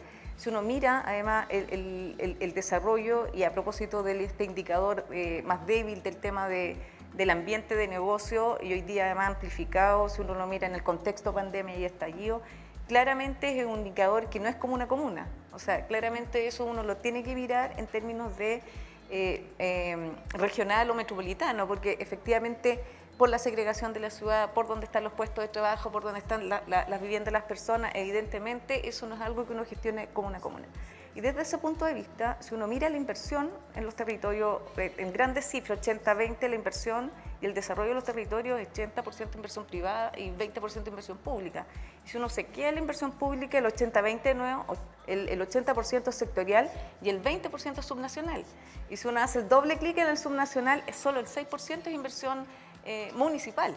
Entonces, el gobierno regional, como decía Arturo, por ejemplo, el gobierno regional metropolitano de Santiago, que tiene además menos que el gobierno regional de Biobío, tiene 120.000 millones de presupuesto, menos que la comuna de Santiago, de Las Condes, Vitacura, para 52 comunas. Entonces, el dato del per cápita a mí no me dice mucho. O sea, decir que tengamos 170.000, Renca tiene 150.000 versus 1.200.000 que tiene per cápita por habitante Las Condes. Tampoco le dice mucho a Puente Alto, que es una comuna populosa como Maipú, que si tú haces, por ejemplo, también la división, tiene mucho menos per cápita. No lo dice mucho porque cuando tú mides partes, y esto lo pusiéramos en una línea, tenemos distintos niveles en los municipios en términos de las condiciones basales. Entonces, si todos tuviéramos en igualdad de condiciones en términos de los bienes públicos, todos tuviéramos el mismo estándar asegurado de ciertos bienes que la ciudad te debiera proveer a ti, uno podría empezar a medir. Pero cuando una comuna, por ejemplo, tiene que primero hacerse cargo de la mantención de los servicios comunales, el derecho a aseo, comunas como Las Condes, Santiago y Itacura, lo cubren con el impuesto que tú pagas cuando pagas las contribuciones. Entonces es un derecho que está, me acuerdo en Santiago, no sé, pues nos salía a recoger la basura 6.000 millones y yo recibía esa plata por impuestos. En cambio, en las comunas más vulnerables, tú tienes un 80%, Renca 90% comunas exenta de pago de contribuciones o impuesto territorial, pero yo tengo que igual sacar el servicio de aseo, o sea, lo tengo que financiar. Entonces, hay un tema de poner a punto a las comunas que tiene que ver con la mantención de servicios de infraestructura, sacar la basura para hacerlo fácil, la mantención de áreas verdes, la iluminación pública, que está más muy asociado al tema situacional, el tema de la iluminación, del espacio y de la seguridad. Entonces, eso ya tiene un tema de básico donde te vas a gastar también grandes números. El municipio en general debe estar en la torta, 40% de gasto operacional para gestión de personas y recursos humanos. Todo el otro 60% se va, 5% en promedio gasta la inversión en los municipios y el resto es todo mantención y gasto social. Entonces, además, cuando tiene que priorizar en temas de pandemia, es el que se tiene que apretar el cinturón y entonces todo se va a un solo tipo de gasto. Entonces, finalmente, la estructura de financiamiento de los municipios en ese 80-20 no tiene como, o sea, uno podría hacer muchas modificaciones como cambiar la torta. Hay comunas que no van a tener nunca impuesto o territorial o no van a tener tampoco ingresos por patentes comerciales porque no tienen comercio definitivamente. No. En el caso de Renca, en los últimos 4 años se aumentó un 42% a pesar del ICBU, digamos. Hay cosas que el ICBU no va a reflejar, indicadores por la disponibilidad de la base de datos, que es una de las cosas que también Arturo planteaba de la idea metodológica y que tú no puedas comparar año a año. 42% de los ingresos por permiso de circulación y por patente. Tenemos 100.000 empresas en la comuna. Ha aumentado y hay algo que tú no puedes medir. Hemos levantado 5.000 millones en 2 años con inversión privada. ¿Cómo reflejas eso el tema de inversión privada? Entonces, aparte de poder efectivamente avanzar en poder distribuir mejor, parte de la reforma, y comparto que es tibia, pero yo creo que ahí hay un tema de liderazgo, de voluntad política que van a tener gobernadores y gobernadoras, de poder efectivamente poder presionar, porque además acordémonos que tampoco va a tener la tuición sobre los ministerios sectoriales que lo va a tener el delegado presidencial y que eso algo hacía la diferencia, pero sin duda el tema de poder aumentar las transferencias para que los municipios puedan disponer de eso es sin duda uno de los temas, el tema de la gestión de vivienda, tanto a nivel de gobiernos metropolitanos, a propósito de la reforma, y a nivel de municipios clave, la gestión que los municipios puedan gestionar vivienda pública, que puedan gestionar proyectos en arriendo. Y ahí es clave también mejorar la habitabilidad, pero también las competencias. En ese sentido, a propósito de las métricas que decían ustedes, nosotros estamos llenos de métricas, indicadores, distintos centros o consorcios de universidades, entonces hay mucha información disponible, pero el tomador de decisiones no está tomando decisiones con esas métricas. Un consejero regional no está asignando el FNR con esa plata, un consejo municipal no está priorizando su inversión en base a estos indicadores. Entonces, ahí hay una brecha respecto de también, y hay un desafío para los gobiernos metropolitanos en poder gestionar observatorios regionales, poder disponibilizar de manera como bien público todos estos diferentes indicadores y poder efectivamente hacer que la toma de decisiones que se toma comuna a comuna, o sea, regionalmente para poder hacer inversión en los territorios y asegurar un estándar mínimo para todos, para recién ahí decir, midamos, permitiría que efectivamente yo pudiese asignar esos pocos recursos. Y es clave poner un mecanismo que permita que los privados puedan financiar proyectos de interés público. La fábrica es un proyecto donde estoy yo hoy día, era un galpón de supermercado, vandalizado, se aburrieron de asaltarlo, estuvo después mucho tiempo botado, era una zona de exclusión, basura, gente en situación de calle, las personas no podían pasar por ahí, no tenía iluminación, los asaltaban. El privado solo no va a llegar a decir, mira, yo voy a comprar y voy a donar algo acá. El municipio compró el paño, 250 millones de pesos, que es harto por un municipio en términos de inversión, como Renca. Después los privados con un proyecto pudieron poner, proyectos de estos que les permite exenciones tributarias, pusieron el aporte y la habilitación del galpón hoy día de la fábrica, se hizo con el aporte de 3 empresas. Hoy día ese es un proyecto que permitió hoy día dinamizar y cambiarle la cara a esa esquina. Empezó a moverse el comercio, empezó a mejorar también toda esa trama urbana. Entonces, hay un rol detonante de visión política que es insustituible del gobierno, que no lo va a hacer el mercado por sí mismo porque tiene un interés más bien individualista, sino que lo tiene que hacer un gobierno y ahí por interés común y colectivo y ahí atraer inversión. Y yo creo que ahí es clave que los privados puedan entender que parte del pacto social es poder efectivamente también aportar en los territorios donde están emplazados en proyectos que permitan efectivamente ir superando estas brechas mucho más aceleradamente. Porque si nos esperamos a pensar y a estar a punta de FNR, no hay ningún... El Parque Cerros de Renca, con plan maestro realizado con Teo Fernández, es un proyecto que cuesta 45.000 millones de pesos realizarlo. El FNR tiene 50, es imposible que el FNR le entregue 50.000 millones de una vez. Entonces, la única forma de poder avanzar y poder generar estas brechas es hacerla con inversión también privada y donde también los privados puedan tener el interés, no solo filantrópico, sino que un interés mayor de interés de poder también cerrar brechas de desigualdad y donde también les importe que eso en la región también sea un dolor para ellos y no solo un mero espectador respecto de eso. Gracias, Gabriela.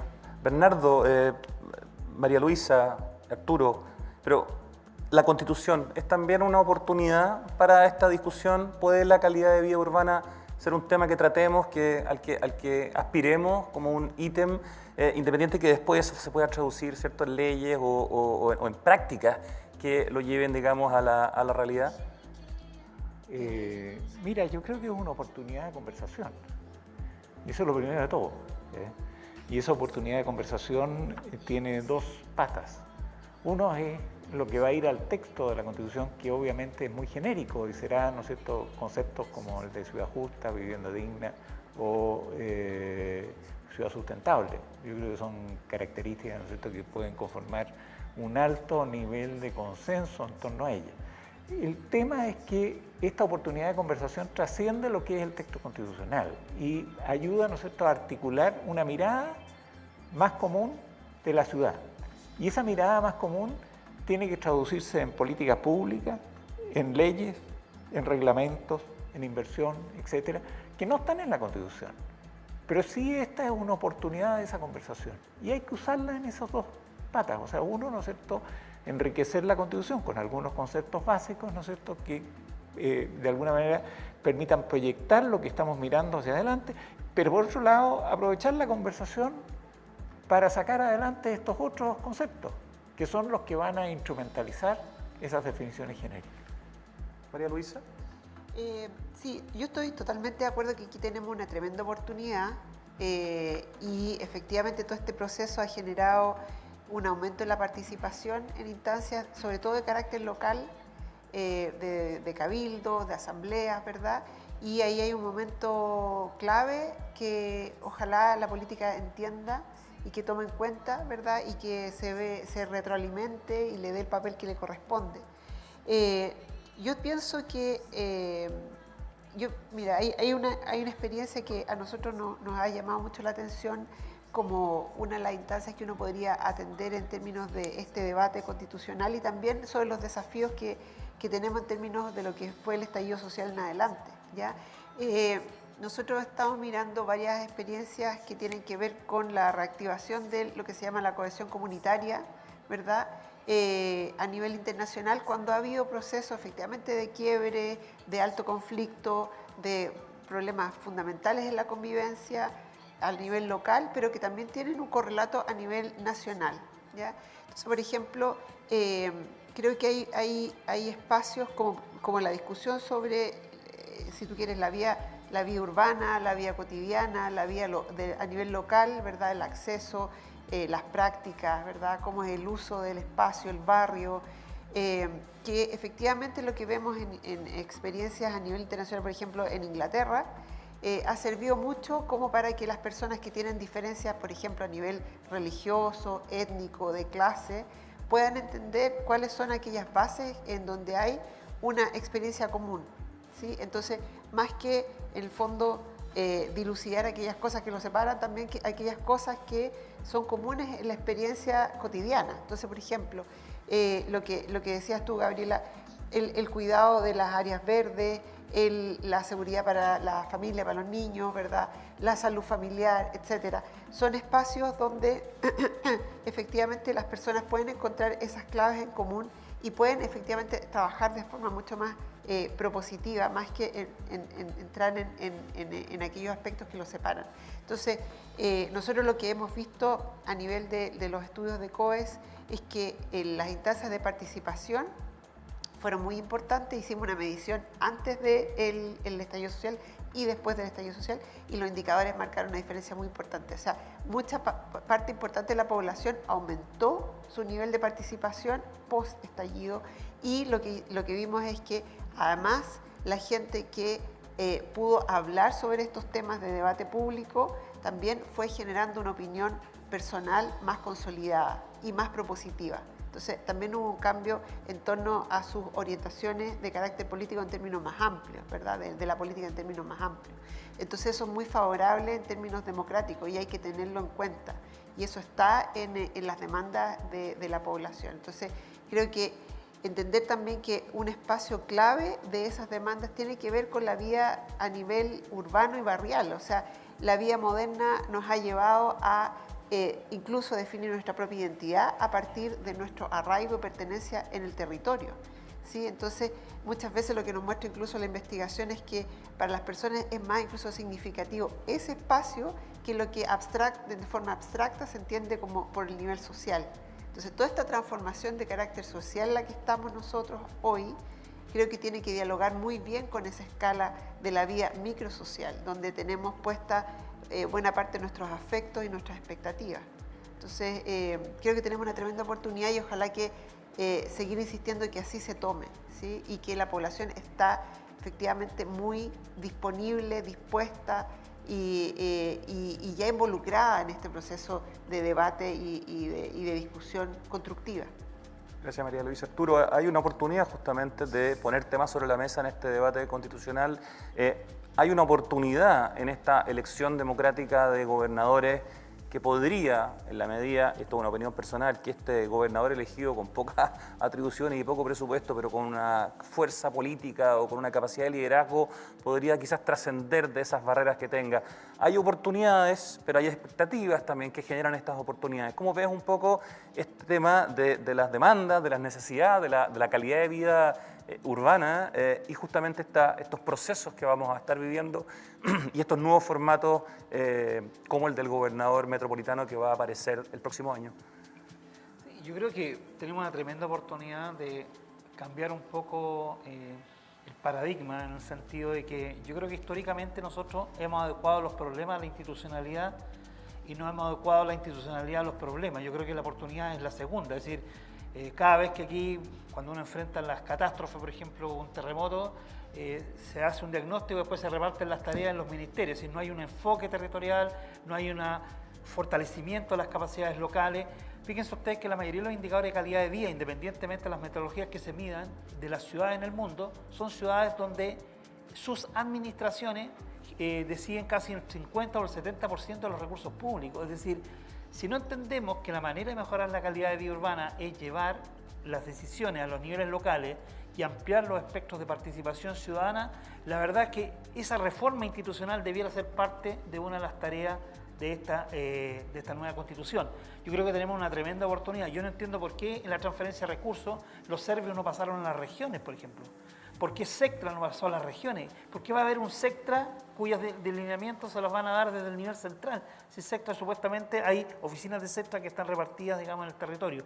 Y así uno podría hacer una lista de servicios que hoy día debieran ser netamente parte de la estructura de las instituciones a nivel regional y local. Y por lo tanto, yo creo que hay una tremenda oportunidad porque más allá de que nosotros planteemos el derecho a la ciudad o el derecho a la vivienda, la verdad es que con esta estructura institucional yo creo que vamos a avanzar muy poco, ¿ya?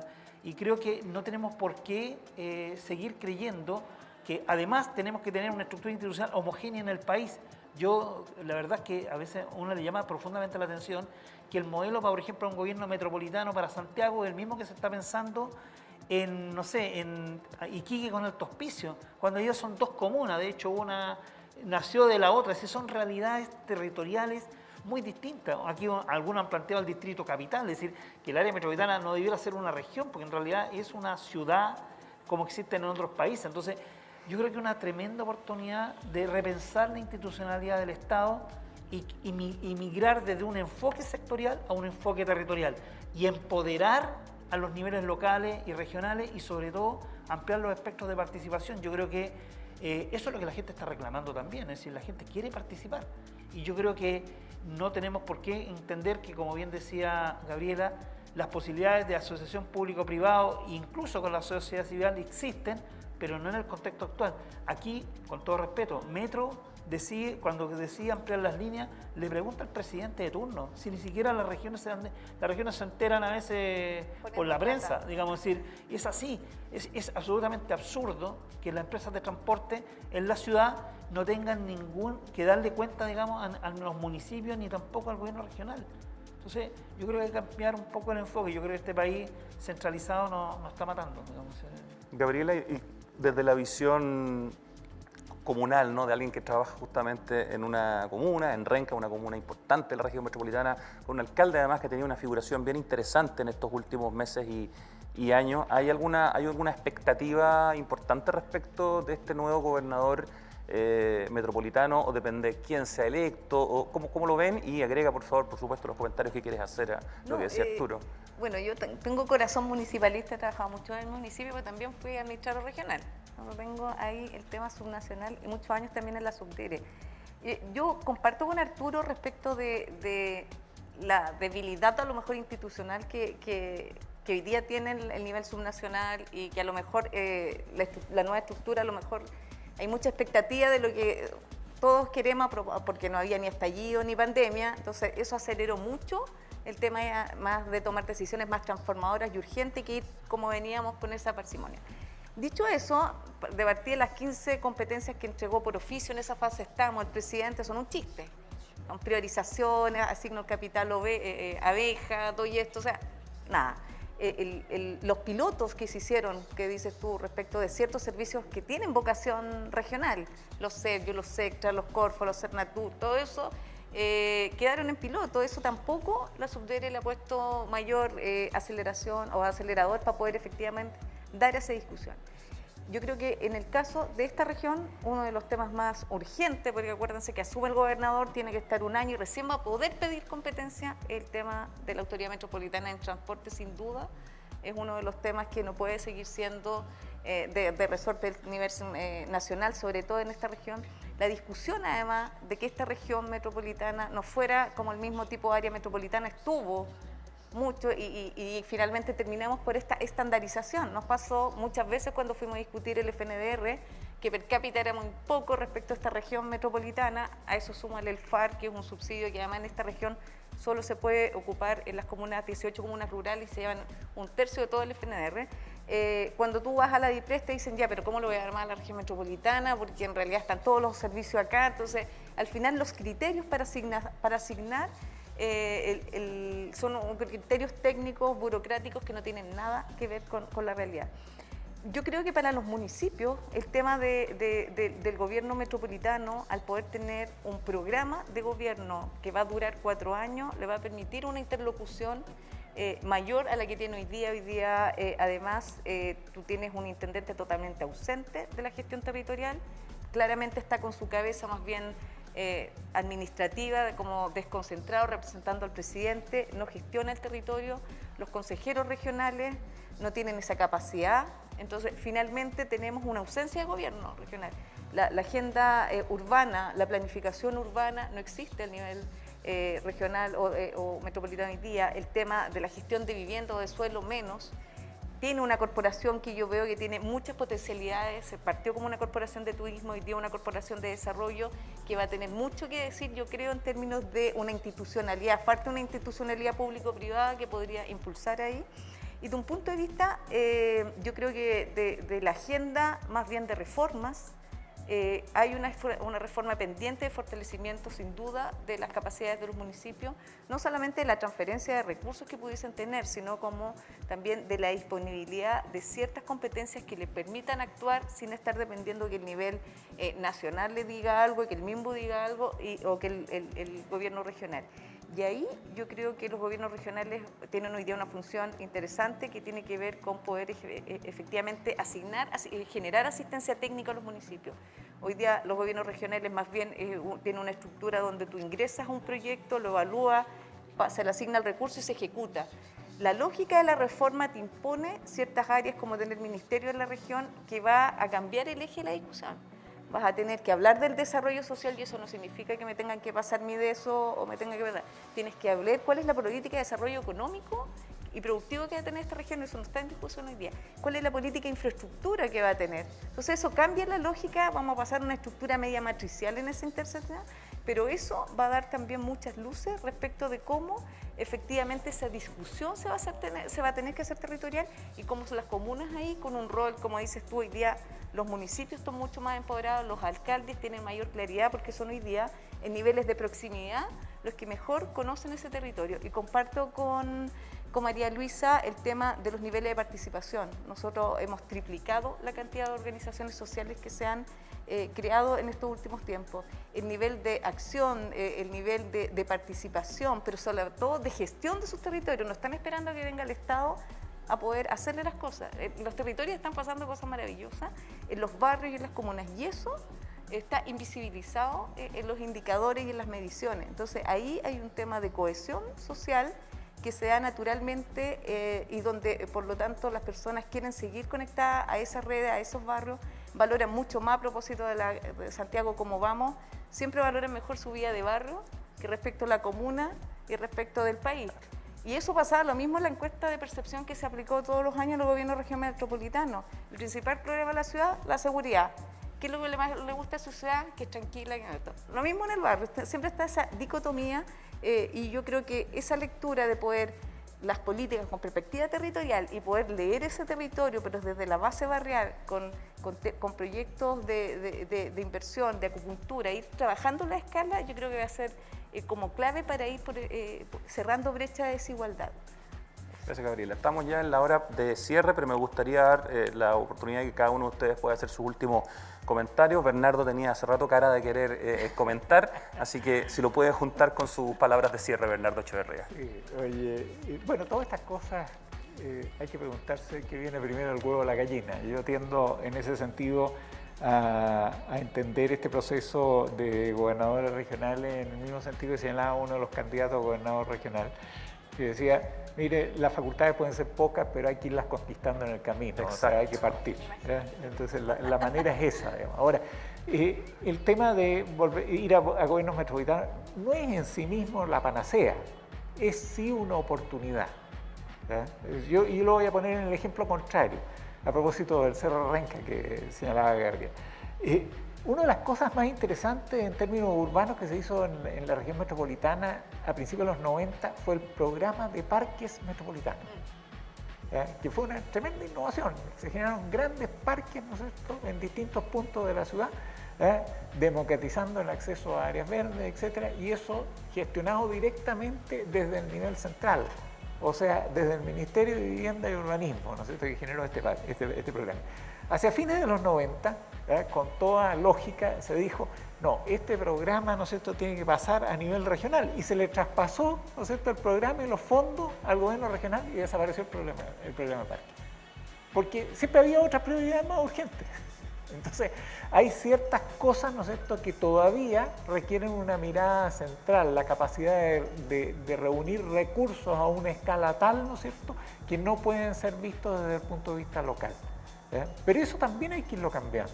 Y este es un proceso, ¿no es cierto?, un proceso en el cual, por un lado, hay que delegar, hay que asignar recursos, ¿no es cierto?, y hay que pedir cuentas.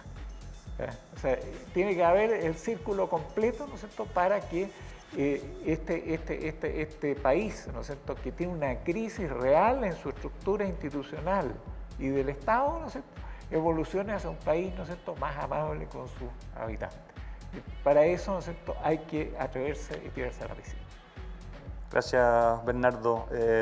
No sé si Arturo, ¿quieres cerrar, digamos, esta presentación con tu último comentario? Sí, no, de todas maneras, creo que, es decir, acá lo que queda en evidencia es que el esfuerzo de trabajo que nosotros hemos hecho con la Gerencia de Estudios de la Cámara durante 10 años, como bien se señalaba acá, por sí mismo es una información, un instrumento valioso de medición, pero se tiene que complementar con otras cosas. Es decir, nosotros nunca hemos pretendido de que esto sean las tablas de Moisés que nos van a revelar todos los secretos del problema urbano. Lo que sí está claro es que, bien alguien lo señaló ahí, no sé si Gabriela o María Luisa, es preocupante, digamos, de que no exista una voluntad institucional de tomar estos indicadores, digamos, no solamente el ICO, hay otras experiencias muy interesantes, y ponerlas al servicio de las decisiones de política pública. Hay un proceso ahí que es complicado y que bien decía, es decir, yo siento que a nivel, con todo respeto, a nivel de los consejos regionales, los FNR, a veces se toman decisiones que están ausentes de cualquier criterio técnico, es decir, valorando el criterio político. Y también creo que cada ministerio hace sus planes directores de inversión, lo que decía, yo estoy trabajando en otros proyectos en otras regiones. El 90%, por ejemplo, de la inversión de transporte en las regiones la deciden en la oficina de ahí de Morandé. Es decir, ahí las deciden. Y muchas veces las regiones te dicen, mire, aquí nos llegan, esto es lo que vamos a hacer. Entonces, la verdad, yo creo sinceramente que no se trata de pasarse al otro lado, pero efectivamente se requiere un balance más equilibrado en términos de competencias y atribuciones entre los distintos niveles de gobierno, que hoy día no se da, y yo creo que a la larga es una de las tremendas, el problema de la gobernanza, sobre todo en metropolitana, la falta de gobernanza metropolitana es uno de los grandes problemas que tenemos y que obviamente ojalá que se solucione con los avances constitucionales que probablemente vamos a tener. Muchas gracias, Arturo. María Luisa, ¿algunas palabras al cierre? Sí, bueno, yo quería retomar la idea de lo que estaba diciendo recién sobre las características de la autoridad en este periodo y justamente con estos desafíos. Estaba pensando en que el ejercicio de la autoridad a nivel local es aquel que ha tenido un resultado relativo un poco mejor que el resto de las autoridades, ¿sí? Entonces, hemos visto que la legitimidad a nivel de la autoridad nacional, como esa autoridad un poco más general, ha ido decayendo sistemáticamente, mientras que la autoridad que se ejerce a nivel más cercano, más territorial, ha ido ganando espacio. E incluso post-estallido, post-pandemia, han tenido una mayor valoración el ejercicio de los y las alcaldes. Entonces, creo que esa condición particular del ejercicio de la autoridad a esa escala es muy importante, pero también concuerdo que efectivamente tiene que ser un ejercicio que no tienda a esta atomización, ¿sí? O sea, llevamos también un periodo que se ha descrito como esta alcaldización de la política, ¿no es cierto? Entonces también estamos en un riesgo de también atomizar también las discusiones en términos de situarlas a un nivel muy acotado, pero este nuevo paso deberá tender a mirar a estas escalas que yo creo que quedan muy bien reflejadas en este trabajo de 10 años, ¿verdad? Estas escalas intermedias, con procesos que son más comunes y donde efectivamente hay comunas que dependen de otras comunas. Es una relación que es virtuosa, ¿verdad? Renca tiene relaciones particulares con otras comunas, ¿verdad? En términos económicos, en términos de traslado, ¿verdad? En términos de la convivencia cotidiana. Entonces, creo que ese ejercicio de la autoridad en este sentido, digamos, de gobernadores regionales va a tener que conciliar estos dos mundos, ¿verdad? De entender muy bien ese valor que tiene lo local con también una necesidad, ¿verdad?, ineludible de articularse con escalas al menos intermedias y también evidentemente más nacionales. Muchas gracias, María Luisa. ¿Y alguna reflexión final cortita, sí, Gabriela? Sí, yo me gustaría terminar que yo creo que hoy día el futuro son los gobiernos subnacionales. Ahí yo creo que va a estar la clave para poder cerrar estas brechas y mejorar los índices de calidad urbana con el indicador o el índice que uno quiera medirlo. Yo creo que hay un gran consenso y todo lo que es el Consejo Nacional de Desarrollo Urbano, yo creo que ahí concita también un consenso de múltiples actores de muchos años de trabajo. Y lo digo así porque fundamentalmente es ahí donde en los próximos años debiéramos tener el mayor nivel de desarrollo en términos de poder efectivamente ir resolviendo, digamos, estas problemáticas, tanto a nivel local y en esta escala regional, sobre todo porque hay problemáticas que son por definición intercomunales, el tema de desarrollo económico, el tema de la movilidad en la ciudad, el tema de la basura, la gestión del agua, los sistemas de resiliencia para la ciudad, para que esté efectivamente preparado. Entonces, esa convivencia en términos de poder efectivamente tomar ciertas iniciativas en una escala, pero también dar la libertad para que comuna a comuna puedan desarrollar y cerrar brechas a partir de sus propias realidades territoriales, va a ser clave.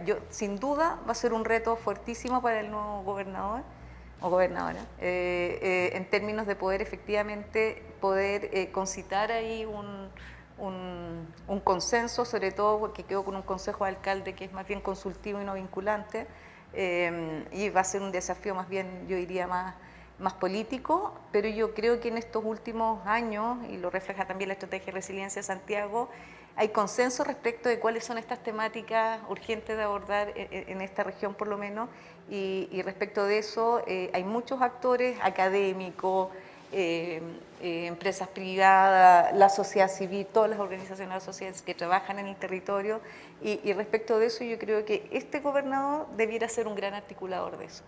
Y los alcaldes debieran también ponerse a disposición, y lo han demostrado hoy día, que más allá de los colores políticos, se articulan más rápidamente, enfrentan mejor las temáticas que tienen que ver, y eso es porque ponen al servicio de las decisiones públicas y la TOE el tema del territorio y sus vecinos.